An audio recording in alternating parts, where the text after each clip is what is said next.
time, almost exactly a year ago, we initiated the largest grant operation, or at least the largest support for local law enforcement agencies that had ever been provided from the state of California as it relates to the issues of vertical prosecution, investigation, and arrest related to organized retail theft. And we thought it was an opportunity to update you on the progress, not just the inputs, but the outputs. And we're here with Commissioner Dury, the CHP, who's been instrumental in advancing those efforts and building partnerships up and down the state of California. I wanted to begin with this first slide, highlighting this progress that was initiated now close to 4 years ago, about 3.5 years ago. We started to see those crime trends increase. You saw it across the country. In 2020, we saw in the United States, for example, homicides increased by 30%. That last year, the Trump presidency, it was the largest annual increase, one of the largest in recorded history. You saw a 30% increase, not just, again, nationally as it relates to murder rates, but we started to see an increase, significant increase in 2020, 2021 as it relates to retail theft across this country. In an effort to get ahead of that, not just to acknowledge it, but to assert a different paradigm of engagement, in July of 2021, I joined 13 big city mayors down in Southern California with police chiefs all across this state as we extended our organized retail theft task force, and we reorganized with more intentionality efforts both at the state level and the local level, soliciting much more robust support from the California Highway Patrol as it relates to the investigations, not just investigations, but arrests and investigations and prosecutions in this space. We followed up a few months later with an announcement in the South Bay, in the Bay Area, Northern California, with a specific announcement across the spectrum of issues, not just as it relates to organized retail theft, but issues related to fentanyl overdoses and issues related to opioid overdose and use and abuse more broadly. We also were there joined with the Attorney General, Rob Bonta, as we announced a new unit that we established in the Department of Justice. We hired, as you can see in the slide, 19 new positions in that unit, announced new funding, more on that in a moment, in partnership with the California legislature.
Hey, Commissioner, apologies for the technical difficulties. We're getting the governor back. Okay, I thought that was me. I'm good.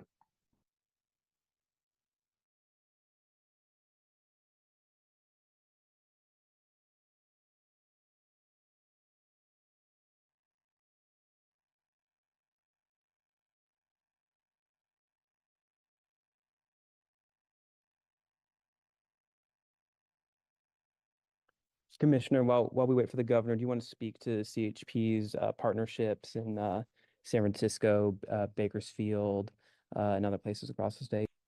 Yeah, for sure. Ladies and gentlemen, thanks. It's an honor to be here today.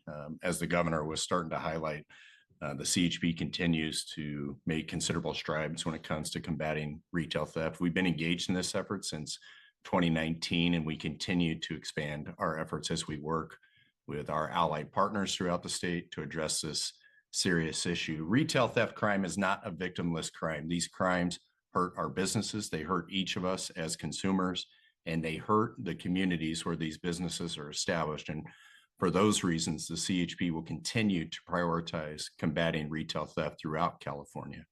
And while the CHP has retail theft crime task forces based in major metropolitan areas where we see retail theft most prevalent, these crimes, they're not limited to those areas. And the state's continued investment in combating retail theft is making an impact bigger than ever.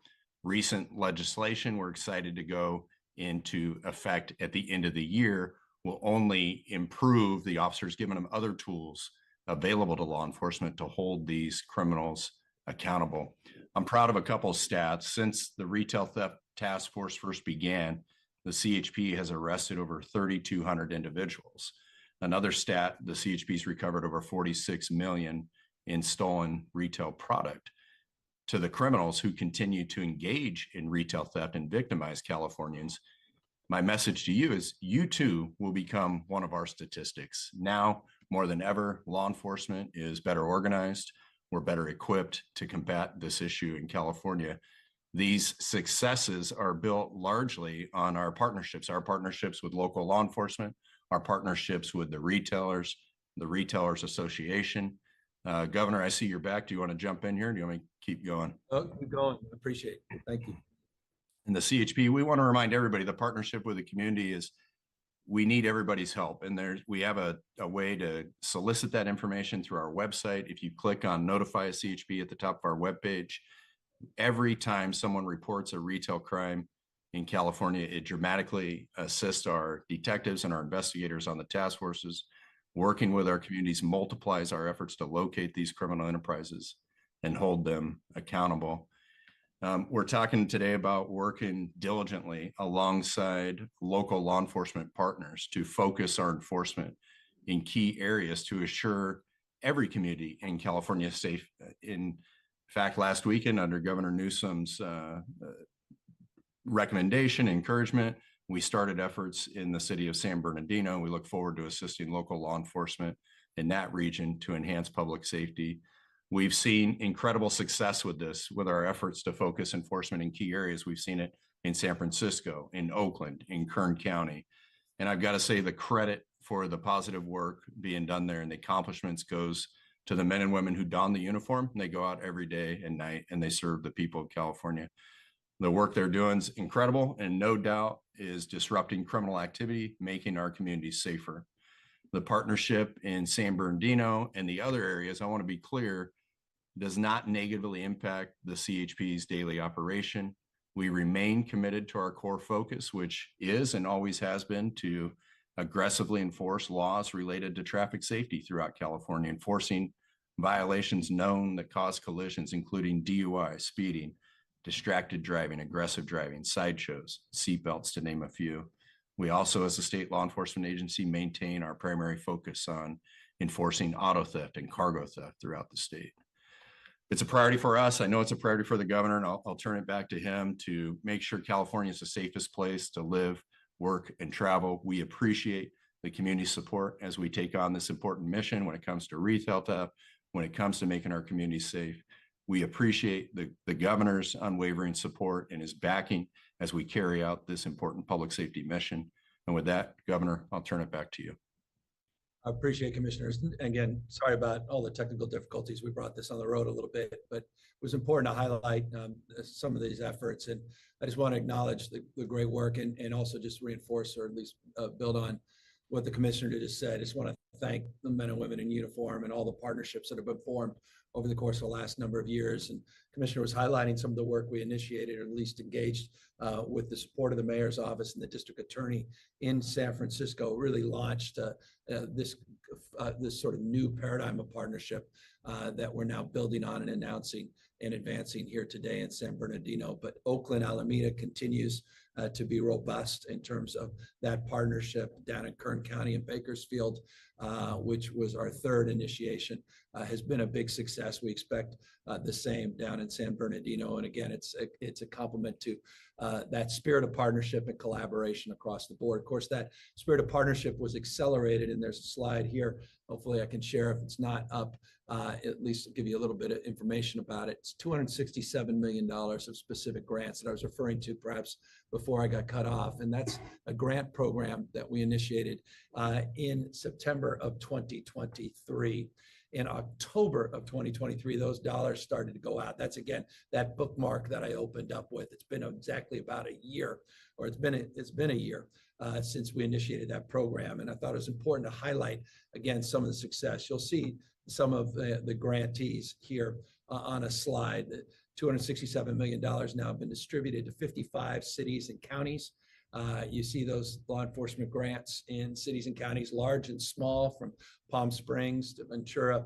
I'll talk more about Ventura in a moment, LA, Irvine, Modesto, smaller communities included as well. We advanced these vertical prosecution grants, which is a fancy way of simply saying one person that is a single point of contact throughout the entire process of prosecution, investigation.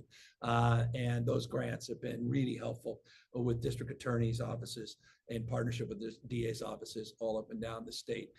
Here, just some examples of rather specific examples of some of the money that has been distributed. It gives you a sense of the enormity. Again, a grant program that never in the past existed. Certainly a commitment from the state that's the largest in state history. You can see just Los Angeles alone, close to $16 million in the county.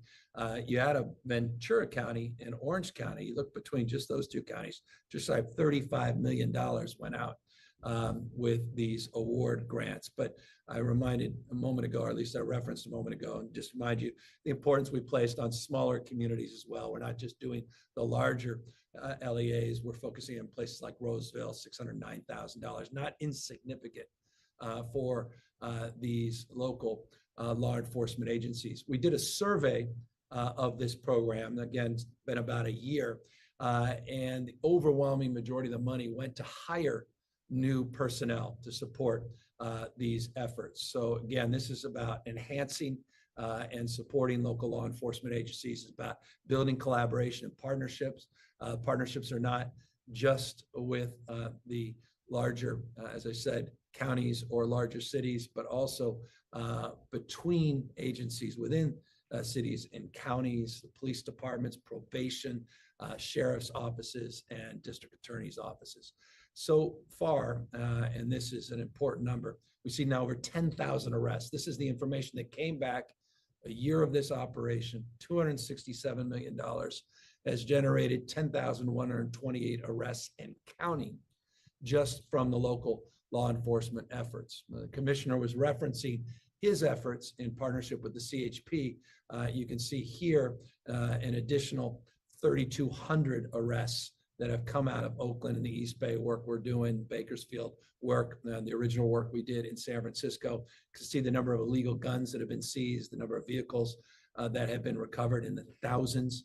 Full disclosure, the San Bernardino, we just initiated that. We got just a single night of operation. So we're looking forward to that information, and we'll continue to provide it as we do most Tuesdays. I think we've referred to it for a year plus as Takedown Tuesdays, which we may want to change the vernacular, but it gives you at least a sense of the commitment, the resolve, and the energy around these operations. So we continue to recognize we need to do more, but we continue to expand the footprint of support, including recently, and this I wanted to end with, this nation-leading effort, not my words, that's the Retailer Association, grocers, that among others, that supported a package of bills, 11, 12 bills that I was able to sign or proud to sign just a few months ago In fact, almost literally 2 months ago in August, to look at the spectrum of issues related to organized retail theft across this state. And we're proud. I've gotten calls across the country, really proud of that package, proud of the work that we did with the Department of Justice, notably our Attorney General, the work we did in partnership with many different committees in the legislature and in the spirit that united all of us in the Assembly and the Senate with the leadership of the Pro Tem and the Speaker that helped steward that package of bills. So that's the update. I want to just close with one additional thing before we open up for any questions, and that is the support that the National Guard has also been providing these efforts. I mentioned a number of years back, almost 3.5 years ago, we initiated some of our efforts around fentanyl interdiction. The National Guard has played an instrumental role both at the border, again, where I was today, and throughout the state of California in support of their task forces, their interdiction experts in partnership with the CHP.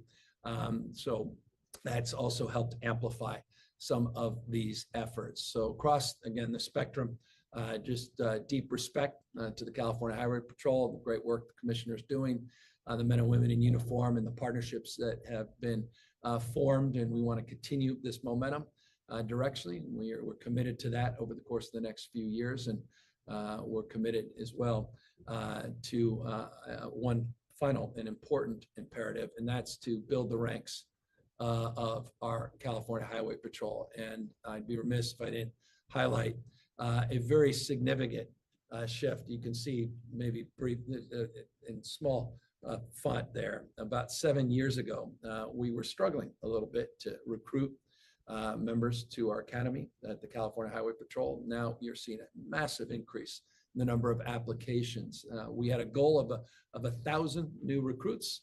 Already 900 have gone through the academy, and because of the commissioner's great work and the great work that is happening over at the CHP, we're going to hit that milestone very, very soon. Again, increasing the ranks within the California Highway Patrol, allowing us to continue to deploy those resources to critical hotspots throughout the state of California, continue to build partnerships to address not just, again, the issues of retail theft, but crime more broadly, quality of life all across this state. So that's a brief update. Forgive the technical glitches, but the commissioner and I are here to answer any questions. We'll now transition to the Q&A portion of the program. If you're a member of the media and you would like to ask a question, please unmute yourself and click the raised hand icon at the bottom of your screen. Then unmute yourself and you will be called upon. Once unmuted, please state your name and outlet before asking a question. Please note there's a slight delay, and as we wait for questions to be populated in the queue, please give us 30 seconds to a minute.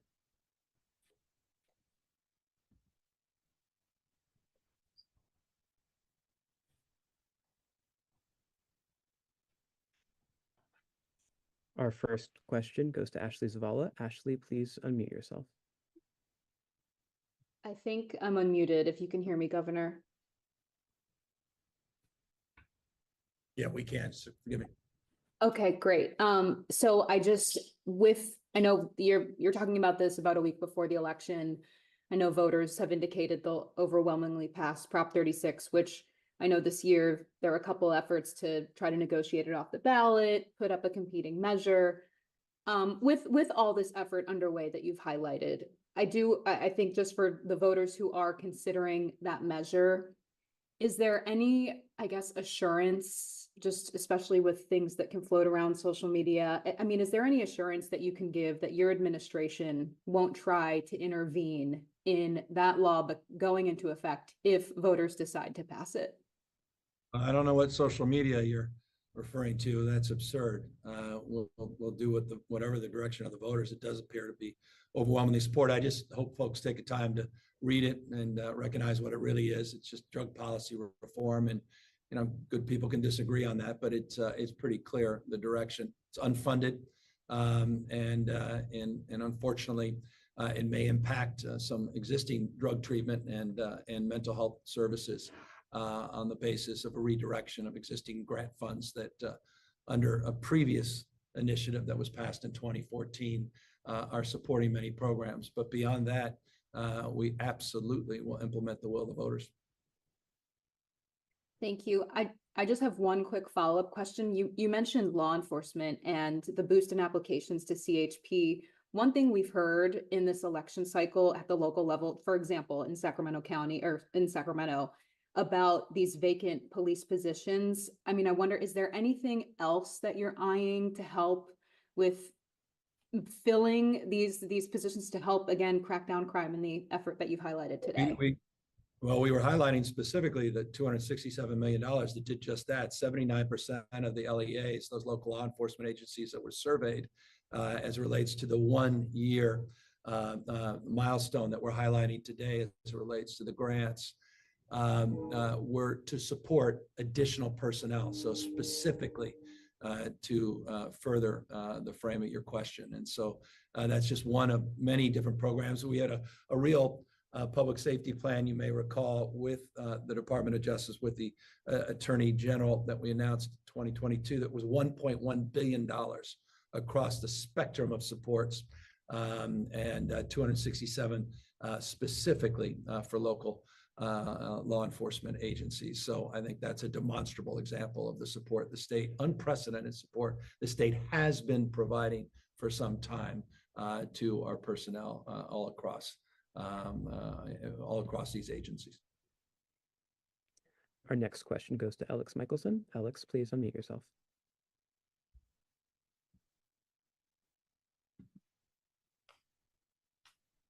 Hi, Governor. We all can relate to the Zoom issues, so I feel for you. But in terms of progress, what specific metrics are you using to measure progress on this? Obviously, we saw the number of arrests. That's one. But have you seen a drop off in these sorts of crime? And what are you using to measure in terms of success and in terms of where we go from here? Well, we've seen demonstrable success and real progress. I mean, those numbers are meaningful. Arrests, the vertical prosecution now on the investigation, and again, accountability side. It's not just the arrest. It's about the accountability and the follow through. But Commissioner, this is your bailiwick. Perhaps you can be more specific in terms of the feedback you're getting with these partnerships that you've initiated across the state. Yeah, as far as metrics measuring over time, it takes time for the data to come in, and we'll know. But I can tell you anecdotally, we are seeing less of these. And when you look at the stats and you look at the number, so when I say less of these, we're seeing less smash and grabs. We're seeing less of that as we get involved and we arrest and identify these criminals. But I just look at the work we're doing in the communities. In CHP alone, almost 180 guns taken off the street. Many of those are crime guns. Those are crimes that didn't happen. And those are, because they didn't happen, they're hard to measure. But so it'll take time as those metrics come in over the next little while, and we'll be able to see how the overall crime trends are going. But, I can tell you from our perspective, things are going in the right direction. Yeah, and just in furtherance, and forgive me, but furtherance, I mean, we saw that the early surge in San Francisco produced demonstrable results. You've seen that in the data in terms of the crime numbers. Alameda, or specifically now Oakland, as well, we saw not only anecdotal evidence, but we started to see the evidence of the first partnership there, and that allowed us to expand it, or at least made the case anew of scaling it and expanding it, because we were seeing that early success. We're trying to highlight areas of the state, and I think that's hopefully obvious, that continue to be hotspots. Alameda County has been a hotspot. We saw in Sacramento County, particularly on the retail theft, as a separate and above point. Kern County, Bakersfield, among the highest murder rates in the state of California. I think up until this year, they've had the highest murder rate in the state. And San Bernardino is also, you look at the data, it bears a relationship to the why we're choosing these counties. It's one, partnership, the willingness to engage, but it's also because of the importance, the imperative of getting in, sending a message, trying to be as supportive as we can across the spectrum. And I say across the spectrum because I just want to reinforce this is about, as the commissioner said, getting guns off the street. This is about getting illegal cars back into possession of the rightful owners. This is about sideshows, which they've been cracking down on, including in Oakland. We made some announcements last week on some of the progress there. And it's about sending a message that we're just not going to tolerate some of the behavior that we started to see. I think, again, the early results are proving very, very positive. One more thing, Governor. I know you were at the border today. What'd you see? What'd you learn?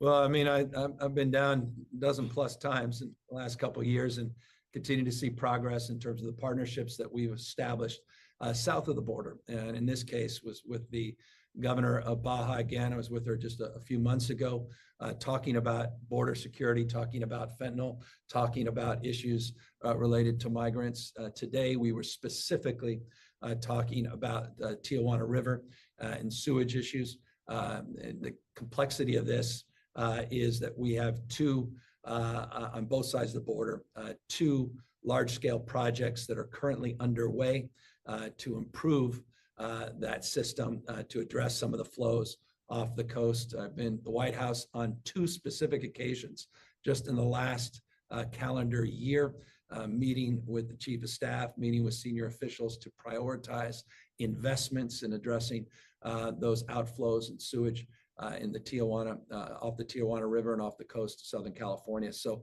the good news is we're making progress. The difficult news and stubborn news is not happening fast enough, but I was there seeing firsthand, laying witness to the progress on the southern border as it relates to the work that the governor has initiated with the president. The new president of Mexico was there just a few days ago, and her commitment is demonstrable to finishing this critical phase of their upgrades on the sewage treatment plant in Tijuana. So I felt like it marked an important moment. Tomorrow they'll be announcing further efforts in terms of programs that we're initiating, both in retrofitting on now our side of the border, as well as expanding the treatment capacity.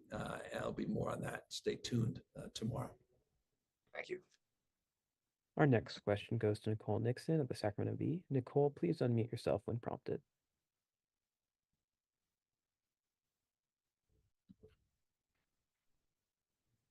Good afternoon. I want to go back to Prop 36 for a second and people who commit retail thefts potentially to pay for drug addiction. Governor, you've said that Prop 1, which is a solution being floated by backers of Prop 36, was not designed with this measure in mind. So I want to hear more about what exactly your concerns are with using Prop 1 treatment to potentially provide this treatment mandated felony that Prop 36 would create. Well, it wasn't. I mean, it was not considered. It wasn't even debated during the Prop 1 process, which is a multi-year process, as you may recall. Put a lot of time and energy to focus on reforming the Mental Health Services Act. We initiated that about 6 years ago, that process, working with the Steinberg Institute, working with experts across this country to look at ways to modernize that act, to allow for housing as an eligibility, and as you imply in your question, to look at the issue of substance abuse and issues related to whole person care, those self-medicating with drug or alcohol addictions that have behavioral health issues, bipolar disorder, schizophrenia, and the like. We also initiated a process that unfolded over the course of a period of time to determine the needs, the $6.38 billion bond represented in those needs for housing of all styles, and looking at the opportunity to reform some of our land use as it relates to initiating the rehab and developing new cottage and campus style housing related to those that are struggling with mental health. You may recall as well that built on the work we did over a multi-year process in partnership with the Judicial Council, in partnership with the legislature, with organizations like NAMI and others, in creating Care Court, which will be moving from its pilot phase later this year to full implementation in 58 counties. And of course, the work we did with the legislature as it relates to conservatorship reform. Again, all well considered. Most of those reforms attached resources. Prop 36 is none of that.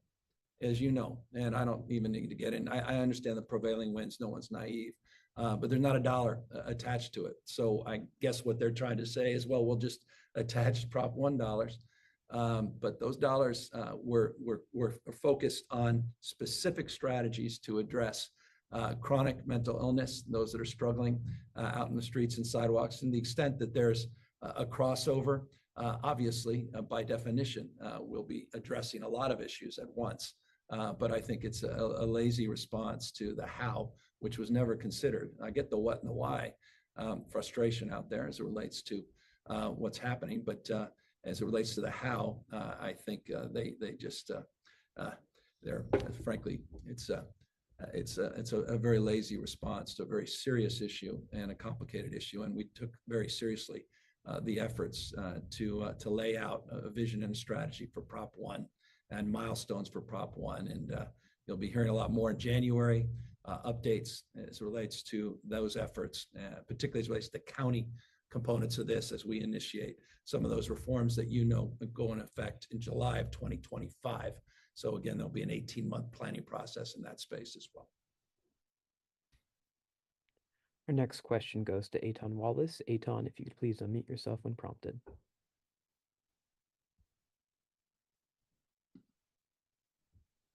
Thank you, Izzy, and Mr. Governor, thanks for taking the time, and a good Monday to you. And also, Mr. CHP Commissioner, I appreciate you taking the time as well. I think the first question is just for the CHP Commissioner, but then the second question is for the Governor. I'll be very quick on both. Mr. Commissioner, forgive me, because this may have been in the math that was, or the data that was on screen. Would you just remind me again how many CHP officers are in this specific task force across the state, from Bakersfield to Oakland and Alameda, et cetera?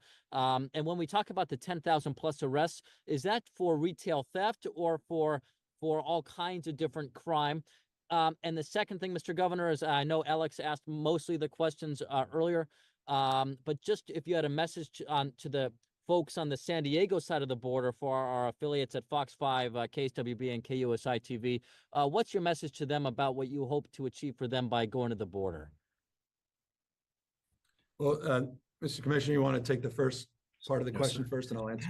So the staffing, just to be clear, the retail theft staffing, we have full-time investigators, probably about 20. I'm estimating. I don't have the numbers directly in front of me. The numbers you're referring to, like the special operations in Oakland, as you know, the governor, 4 months ago, I think 3 or 4 months ago, we announced an increased surge, and those numbers, they fluctuate on every day. We have at least 20 CHP officers assigned in the city of Oakland right now.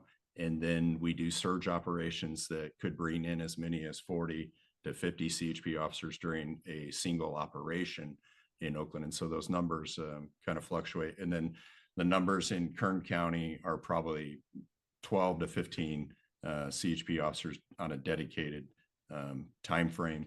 And the same in San Bernardino, we're doing 2 to 3 operations a week. And so the numbers fluctuate depending on specifically what you're talking about. And then the 10,000 arrests, those were the arrests that I think the governor highlighted, and forgive me, sir, if you're going to talk about this, but those were the numbers from our allied agency partners. So when the money was granted to the allied agencies, those were the arrests that they produced, which I would highlight as probably about a 30% or a 30 magnification of the efforts that the CHP alone was doing. And so what a game changer that was to get the allies involved. And then that was in addition to the arrests that the CHP was doing in the retail theft space. I hope that answers your question. And then as it relates to issues down at the border, as I said, we're down at the border on a pretty consistent basis, checking in with our federal partners. In this case, checking in with our federal partners as it relates specifically to the issues of sewage discharge through the Tijuana River. And tomorrow, as I noted, there'll be an announcement, milestone, kickoff of the next phase of the investments. And we're working very collaboratively, very closely with the Biden administration and our congressional representatives to secure the funding needed to finish the job. There's a delta in the funding And we are working multiple fronts without getting into the nuances as it relates to where we're looking at the pots of dollars. We have been working specifically with our two senators, working with our congressional representatives, and we've secured in the temporary budgets the disaster relief component and next year's again budget. Again, these are proposals, dollars. We're hoping to hold the line on that and get that across the finish line to finish our portion of the work down there. Again, a lot more will be highlighted tomorrow. Our next question goes to Travis Gilmore with Epoch Times. Travis, please unmute yourself.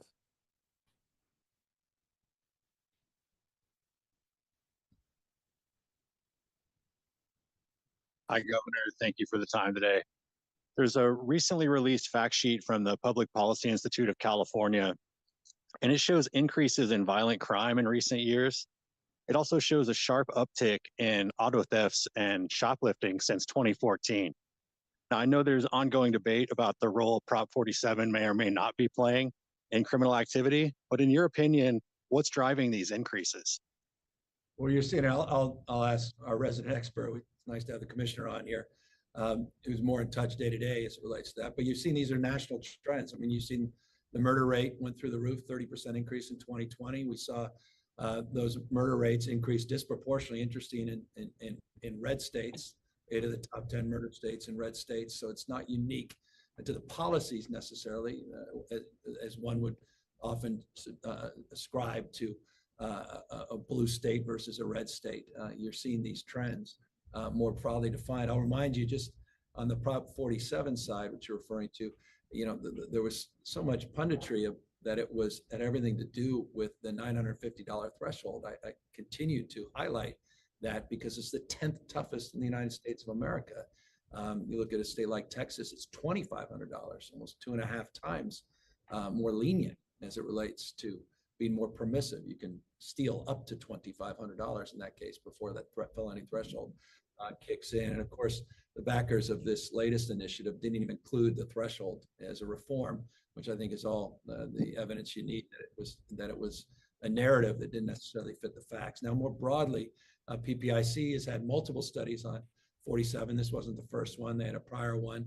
UC Irvine, UC Berkeley have had other assessments. I know the Manhattan Institute, more conservative leaning organization, had their more recent one. And you know, good people can disagree within the margins. I am someone, though, that I'll remind you and remind others, is the only person in California that actually has reformed Prop 47. I'm open argument. I'm interested in evidence, and that's you know why we're highlighting a lot of the work we've been doing for years. It's not a reaction to anything that's contemporary. It's a reaction to the reality on the ground that we started experiencing in 2020 across, again, this country, not just the state of California, and how we initiated these new supports that we've highlighted here today. And so that's where we are as it relates to that understanding. And if you're just want to fill in the blanks, a little more information on the 47, I changed the felony threshold as it relates to possession of firearms in an initiative that I helped sponsor and support many, many years ago. So again, we have a lot more work to do. Regardless of what happens, 36 is one small component of a larger strategy around law enforcement. But I hope what we are highlighting today is something, again, you've all been, I think everybody has asked questions, been to half a dozen of these press conferences. So I think you're familiar with a lot of the work we're doing. But I wanted to really show the results of some of that work that were highlighted in those arrests in just the last year, particularly again on that $267 million of grants and how that's produced real results, and the continued work that is being done by the commissioner and the CHP. It's just, again, a point of pride, including, as I noted, the more than doubling the number of National Guard over the course of the last few years that we've also advanced to help support in our law enforcement interdiction efforts. And just to follow up on the threshold in Texas, while they do have a $2,500 felony threshold, they also have a tiered misdemeanor system where someone could steal less than $2,500 and it is a misdemeanor, but the consequences are much stronger there, where they will actually serve time in county jail or in state prison. Is one of the potential solutions here stronger penalties for misdemeanor crimes like Texas, or is there another way that we could manage this? Well, I look at the unprecedented package of retail theft bills we just passed. I mean, again, I think a lot of folks were there. Don't take my word for it. Look at what the head of the California Retail Association said about that package. And I think it speaks for itself. It's one of the toughest, most comprehensive packages of retail theft reforms in the United States of America. And it's been enacted by the legislature, signed into law. A lot of it goes into effect in January. And I think it answers very specifically your question, because we looked at it from a much more nuanced and complex way. We looked at the impact as it relates to third-party sellers and online retailers, retail sales, which I mentioned earlier. We looked at the issues, the complex issues around aggregation. We looked at the issues around jurisdiction and how those can be stacked, meaning misdemeanors can be stacked, et cetera. So you have a chance review some of the tape, as they say, from those announcements and a lot of the discussion around that package of reforms that, again, are already in place in the state of California. Thank you, Governor. And Governor, we'll have time for a few more questions. Our next question in the queue is from Lindsay Holdner with Politico. Lindsay, please unmute yourself when prompted.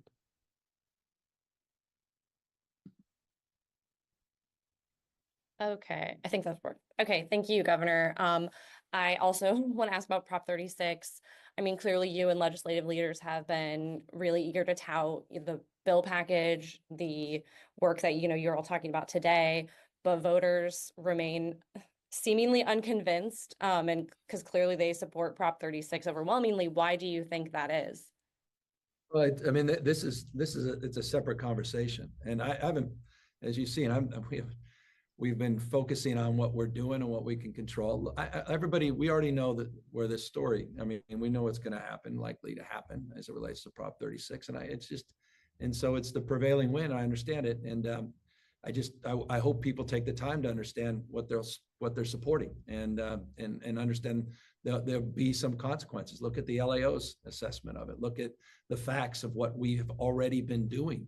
That are conflated as it relates to what some of the promoters are saying with 36. This is not, I've not been campaigning against it. I've been responding to questions that you've asked over the course of the last few months of my opinion, and I can't in good conscience support it. Just as, someone that supports law enforcement, has never been part of the defund police movement, quite the contrary. And we have the receipts again today that believes we need to do more on quality of life, believes we need to do more in terms of law and order and prosecution accountability. I've been shy about the Alameda DA. I've been shy about my former DA in San Francisco. I've been shy about needing to intervene with the National Guard and JAGs and the work we've done across the spectrum for years and years and years and years. And so, if I thought this was good, I'd enthusiastically support it. I would, if I thought it was well considered, if I thought they had really worked things out with the Judicial Council and supporting the courts and supporting a rational approach to how you get residential drug treatment. I mean, 22 counties don't have one residential drug treatment bed, not one. It's already extraordinarily difficult to cite these things.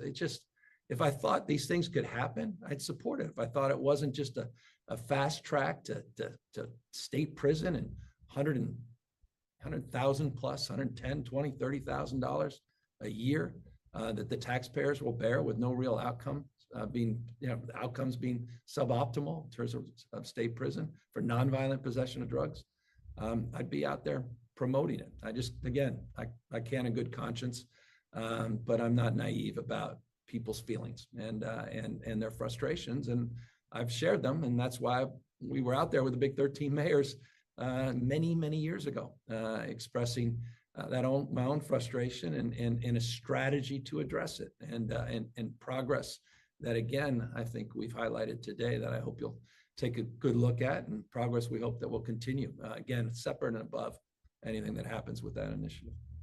Following up on that, can I ask why you haven't I know you have been very clear about your opposition to 36, but why haven't you campaigned against it? And why do you think that campaign hasn't been successful? I leave that to the judgment of others as it relates to that campaign. But look, I've been out there.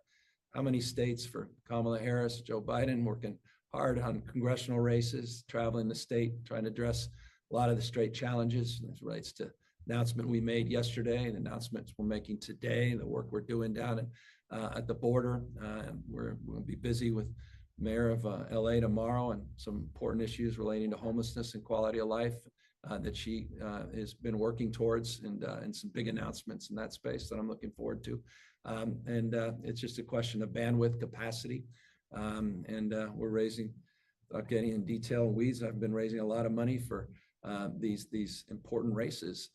It's the old adage, you can't do everything, but you can do anything. And I'm just putting my focus on areas where I feel I can really move the needle.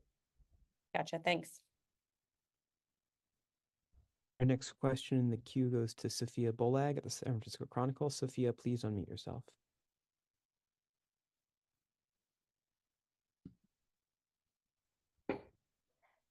Hi, Governor. I was also going to ask about Prop 36, but I think my colleagues have covered it for today, so I'll ask you about something else. Good. There's been, a lot as the presidential campaign enters its final stages. There's been a lot of discussion about former President Trump's plan to deport a lot of people who are in the country illegally. I wonder, what impact do you think, if he's elected again, what impact do you think that would have on California's economy and on our state specifically? Well, no state has more to lose or more to gain in this election in November. If Donald Trump is successful with mass deportation, no state will be more impacted from a fiscal perspective, an economic perspective. The number of mixed status families in the state, second to none. Again, we're a state with 27% of the population foreign born, majority minority state. And we have larger number of dreamers and TPS holders and others, and the impacts from valley to valley, Silicon Valley to Central Valley would be outsized. The chilling effect it would have would be outsized. We're the tentpole of the American economy. It's the largest economy in the United States of America, not just the largest state. The innovation that has inspired the world that comes out of the state, and a lot of it supported by immigrants and inspired by immigrants, not a lot, significant amount. All of that would be significantly impacted. So it's a next level concern. And of course, what you saw last night was, just the rank racism that was on display last night at that rally, and things that were said that just cannot be allowed to be normalized and accepted. It's just disgraceful. The childishness of Donald Trump and the nicknames aside, it's a remarkable moment in American history. And so keeping our eye on that. And that's the election that matters more in more ways on more days will matter more to Californians than any other. So I hope people continue to take very seriously that threat. And your question is going to be a question top of mind, God forbid, if he's the next president, for not just the 40 million Americans that live in California, but for hundreds of millions of Americans that will wonder what the hell happened to their country if indeed we go back to mass deportation camps. And just to follow up on that quickly, you said, it would impact valley to valley. I think there's been a lot of coverage of how, and I'm not sure if this is exactly what you were referring to with that, but farming industries could be impacted by a big reduction in the undocumented workforce. Can you be more specific about what you mean when you talk about the impact in Silicon Valley, or are there other industries in California that would also be impacted in ways that maybe people aren't thinking about or talking about as much? The construction industry, look at the healthcare industry, look at the hospitality industry. Come on, I mean, the restaurant industry, not just agricultural industry. The chilling effect it would have is our ability to recruit the best and the brightest from around the rest of the world. One of the great successes of California, great successes of America, is our ability to get first round draft choices from around the rest of the world because of our open environment around inclusivity and people feeling like they can be seen and heard. I mean, it's the spirit of Ronald Reagan and that wonderful speech he gave, his last speech in at the White House, the torch of Lady Liberty, and the vibrancy of newcomers, and how you can move to France, but you can't become French. But in America, we stand for something above and beyond. It's extraordinary how far we've fallen in that respect. Reagan understood that because he was from California. He understood the dream was attached to that. There's two dreams, the American dream and the California dream, and it's predicated on that. And so I do see the life force, as he said, of newcomers as being critical to the success of this great state in our nation. And I think there'll be a chilling effect across industries. I highlighted one of the dominant industries, the most vibrant industries, which is, what separates the game played here versus anywhere else in this country, and the contributions that immigrants have played in terms of our innovative economy and our entrepreneurial economy and how it's impacted Silicon Valley. And so that's, again, that's just one frame, but I think across the spectrum, the chilling effect would be outsized. And again, if you don't have to take my word for it, take a look at the 270 proposals that Donald Trump himself have identified with in that Project 2025 proposal, that blueprint that he's identified with, and consider the fact that 75% of the authors of Project 2025 worked for the Trump administration one way, shape, or form, and consider the details that are laid out in that plan when you consider the larger issue around mixed status families and immigration, and what this could do to impact the state of California, our nation, impact our economy, and our moral standing around the rest of the world. Governor, with that, we are over time. For any folks in the queue who didn't get to ask a question, please feel free to follow up with our office and we'll get back to you. Governor, I hand it back to you for any final remarks. I just appreciate it. And I just want to thank all the men and women that worked so hard to make real those 10,000+ arrests. That was not because of the state. It was because of the work that was done on the ground every single day. People committed to the public safety of the people of this great state. And so hats off to all of our local partners, hats off to our great commissioner and the men and women at the CHP.